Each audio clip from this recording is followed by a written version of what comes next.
Halo teman-teman, kami dari kelompok 6 akan mempresentasikan hasil diskusi kami.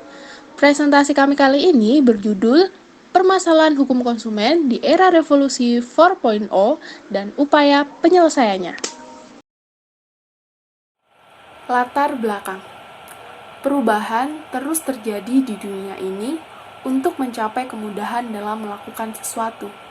Manusia juga semakin dibekali ilmu yang maju untuk mengubah dunia ini. Perubahan ini tentunya sangat menguntungkan dan berdampak baik bagi dunia. Perubahan yang sangat dirasakan adalah perubahan perkembangan yang pesat pada era revolusi 4.0 atau yang biasa disebut dengan era digitalisasi. Teknologi begitu cepat berkembang dengan canggih yang membantu manusia untuk mempermudah segala keinginannya. Apalagi menurut data Kominfo, Indonesia adalah negara peringkat ke-6 terbesar pengguna internet.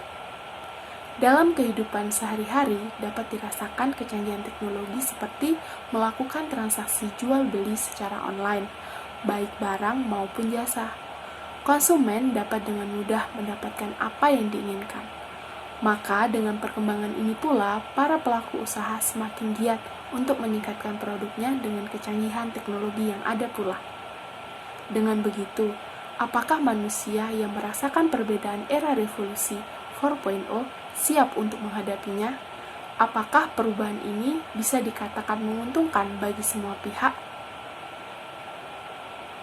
Dilihat dari kenyataan yang sekarang terjadi, secara umum, kecanggihan teknologi era revolusi 4.0 memang sangat membantu kehidupan semua manusia dengan kemudahan yang beragam.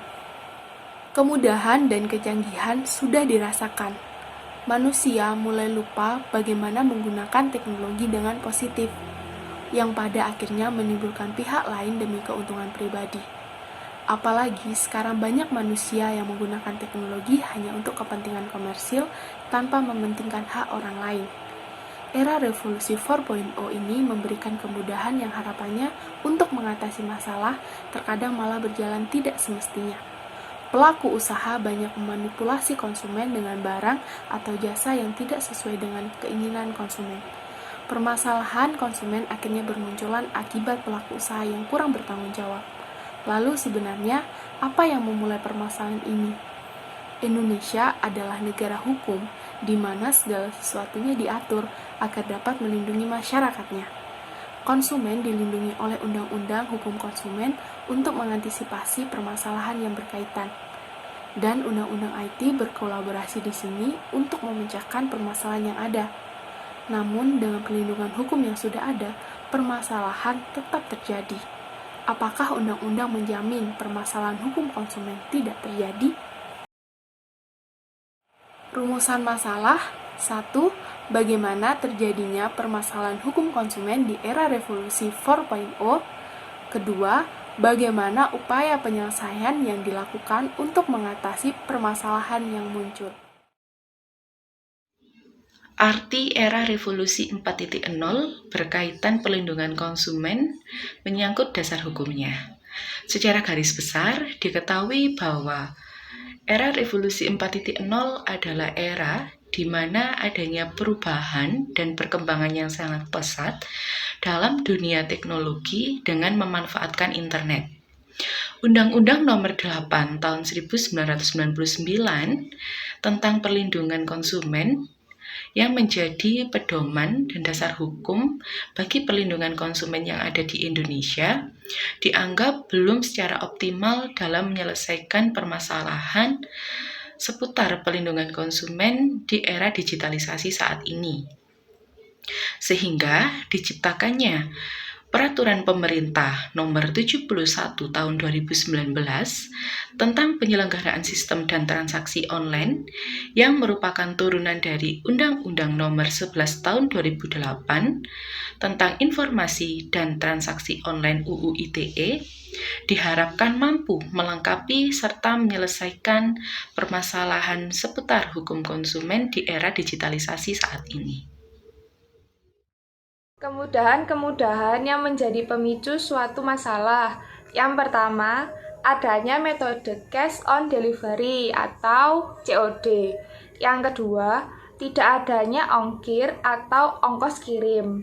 Yang ketiga, barang yang ditawarkan tidak mahal, proses verifikasi yang mudah, dan metode pembayaran yang beragam. Yang keempat, semenjak masa pandemi, masyarakat melakukan WHO atau bekerja dari rumah, yang menyebabkan masyarakat melakukan transaksi serba online, mulai dari belanja keperluan pribadi, pembelian tiket, investasi, hingga peminjaman uang. Yang terakhir, karena transaksi online itu mudah, masyarakat menjadi hobi melakukan transaksi online. Permasalahan yang terjadi ketika melakukan transaksi online. Yang pertama, barang yang kita beli biasanya tidak sesuai dengan gambar yang disajikan. Yang kedua, penjual dapat menggunakan identitas palsu untuk menipu customer. Yang ketiga, kurangnya pengawasan pemerintah dalam perizinan pendirian usaha. Yang keempat, kurangnya pengetahuan masyarakat terhadap perlindungan konsumen. Strategi atau upaya penyelesaian terbagi menjadi dua faktor. Yang pertama, faktor internal berasal dari pelaku usaha atau produsen dan konsumen. Yang kedua, faktor eksternal. Ini merupakan penyelesaian masalah atau sengketa melalui jalur litigasi, non-litigasi, dan PPSK. Nah, faktor internal dari konsumen. Pada dasarnya, kejahatan dalam bertransaksi secara online terjadi karena faktor dari produsen atau pelaku usaha itu sendiri. Namun kenyataannya tidak demikian. Konsumen juga sering menjadi salah satu faktor memunculkan suatu masalah dalam hal transaksi secara online, sehingga perlunya meminimalisir permasalahan tersebut dari konsumen itu sendiri. Yang pertama, konsumen bersikap bijaksana, dalam arti konsumen dapat membedakan platform resmi yang sudah terdaftar di OJK. Yang kedua, membandingkan kualitas produk dari review di internet sebelum melakukan transaksi secara online. Yang ketiga, mengutamakan kemudahan pemesanan dan pembayaran. Misalnya, dalam pemesanan, apa yang kita pesan ini menyangkut barang. Nah, barang yang kita pesan tersebut sedang kosong dan kemungkinan akan tersedia pada beberapa hari. Namun, perkiraan tersebut belum tentu benar. Mengapa? Karena konsumen belum mengetahui benar apakah produsen tersebut memproduksi barang sendiri atau justru melalui beberapa perantara. Nah, hal tersebut perlu dihindari. Selanjutnya, melihat rating penilaian di platform yang akan dijadikan penghubung dalam transaksi online. Nah, selain hal-hal tersebut, konsumen juga harus memperoleh hak-hak yang sudah diatur dalam Undang-Undang Nomor 8 Tahun 1999. Hak tersebut meliputi hak atas kenyamanan, keamanan, dan keselamatan dalam mengonsumsi barang atau jasa, hak untuk memilih barang dan jasa, serta mendapatkan barang atau jasa tersebut sesuai dengan nilai tukar dan kondisi, serta jaminan yang dijanjikan. Hak atas informasi yang benar, jelas, dan jujur mengenai kondisi dan jaminan barang atau jasa. Nah, hak-hak lainnya terdapat dalam undang-undang tersebut. Faktor internal yang kedua itu faktor produsen.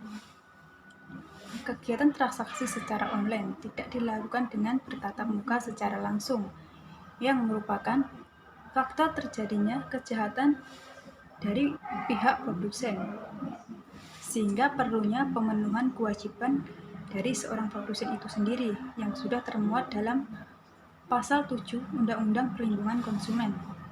Kewajibannya seperti beretika baik dalam melakukan usahanya, memberikan informasi yang benar, jelas, dan jujur mengenai kondisi dan jaminan barang atau jasa, serta penjelasan penggunaan, perbaikan, dan pemeliharaan, serta kewajiban-kewajiban lainnya yang sudah tercantum dalam undang-undang tersebut.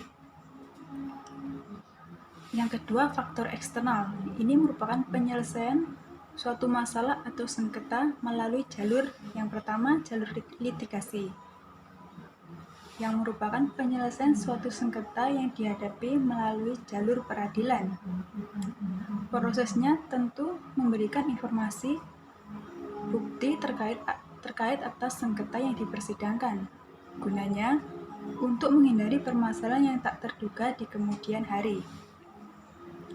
Masalah atau sengketa tersebut diselesaikan di bawah naungan kehakiman. Nah, hasil akhir dari litigasi mempunyai kekuatan hukum mengikat terhadap pihak-pihak yang terkait di dalam sengketa tersebut.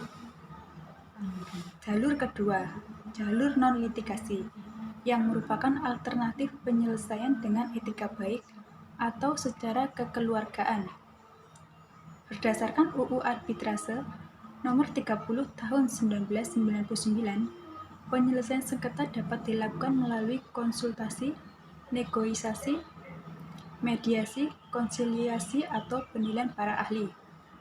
Ketiga, penyelesaian permasalahan dapat diselesaikan melalui Badan Penyelesaian Konsumen atau BPSK. Konsumen dapat mengajukan permohonan melalui sekretariat BPSK secara tertulis dan secara lisan, yang setidaknya berisi tentang identitas para pihak, barang atau jasa yang diadukan, bukti terkait perolehan barang, termasuk waktu dan tempat barang diperoleh, serta saksi-saksi yang mengetahui proses perolehan barang.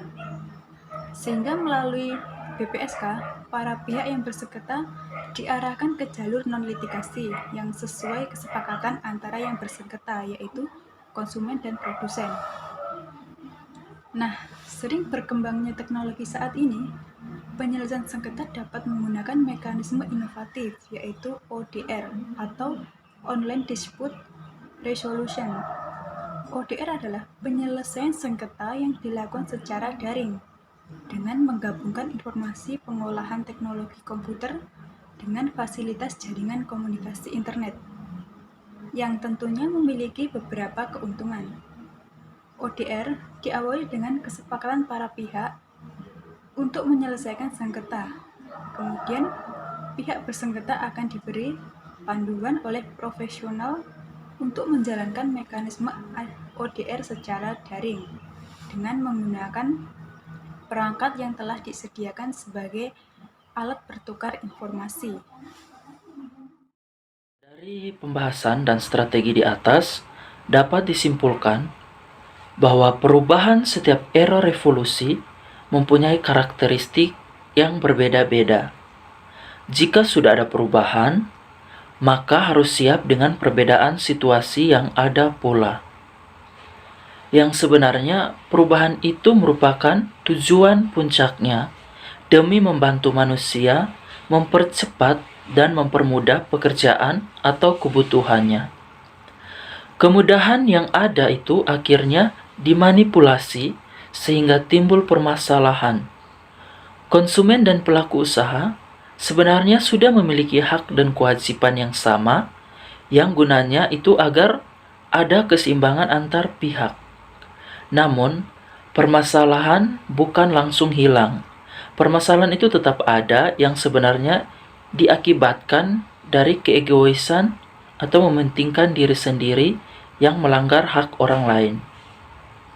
Undang-undang menjadi pusat perlindungan bagi para konsumen, tetapi undang-undang juga pada akhirnya sia-sia jika dari pihak yang bersangkutan kurang memahami atau sengaja melanggar hukum yang ada.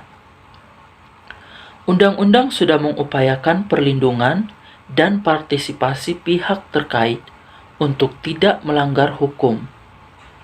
Dan tentunya ini semakin menjadi upaya pencegahan permasalahan yang terjadi. Penyelesaian akan mudah terselesaikan dengan keseimbangan tersebut. Nah, dari kesimpulan tersebut, kami menyarankan untuk pihak yang terkait dalam hukum konsumen agar tetap melakukan hak dan kewajibannya. Yang kedua, melakukan hal yang positif Jangan melakukan hal yang melanggar hukum hanya untuk kepentingan komersil. Dan yang ketiga, jika permasalahan pada akhirnya tetap terjadi, upaya penyelesaian segera diselesaikan sesuai dengan ketentuan. Manfaat: semakin menyadari hak dan kewajiban yang dimiliki, baik sebagai konsumen, yaitu diatur dalam Undang-Undang Perlindungan Konsumen Pasal 4 dan Pasal 5, atau sebagai pelaku usaha yang diatur dalam UU Perlindungan Konsumen Pasal 6 dan Pasal 7, karena dengan keseimbangan antara hak dan kewajiban, maka diharapkan permasalahan tidak terjadi. Jika memang pada akhirnya terjadi, sedangkan sudah melakukan kewajiban dengan benar, maka akan dilindungi dengan hak yang kita miliki. Berpedoman pada Undang-Undang Nomor 8 Tahun 1999 tentang Perlindungan Konsumen dan Undang-Undang Nomor 11 Tahun 2008 tentang Informasi dan Transaksi Online UU ITE, maka sebagai pihak yang berorientasi dalam hal ini konsumen harus berani dalam menuntut haknya sebagaimana yang sudah tertuliskan di dalam undang-undang jikalau terjadi permasalahan yang mengakibatkan kerugian bagi pihak konsumen. Baik konsumen, pelaku usaha, ataupun pemerintah memiliki perannya masing-masing untuk memajukan kegiatan bisnis yang ada di Indonesia dengan menaati setiap peraturan yang sudah diciptakan. Sebagai pelaku usaha atau konsumen dapat semakin tahu pihak-pihak yang terkait dan membantu penyelesaian masalah serta peraturan undang-undang yang berkaitan dan berani mengambil kebijakan saat permasalahan terjadi. Para pihak sebagai pelaku usaha yang telah mematuhi peraturan dalam perundang-undangan tentu akan mendapat manfaat yang besar dan tidak ada pihak yang dirugikan, serta membawa perusahaan ke arah yang berkembang dan berinovasi. Bagaimana tidak, mematuhi peraturan undang-undang dalam berusaha akan menjauhkan perusahaan dari permasalahan atau suatu sengketa lainnya, sehingga permasalahan juga bisa menghambat pertumbuhan dan operasional suatu perusahaan. Nah, jika peraturan tidak diterapkan dalam berusaha, bisa saja usaha tersebut akan diberhentikan oleh pemerintah akibat tidak mematuhi undang-undang dan merugikan pihak lain. Tingkat pengetahuan konsumen bisa mempengaruhi permasalahan, dan itu bisa saja terjadi, apalagi dengan perkembangan teknologi yang semakin canggih. Jangan sampai teknologi yang dibuat oleh manusia itu akhirnya membodohi manusia juga, sehingga dengan ini membuat saya semakin termotivasi untuk menjadi konsumen ataupun pelaku usaha yang lebih bijaksana.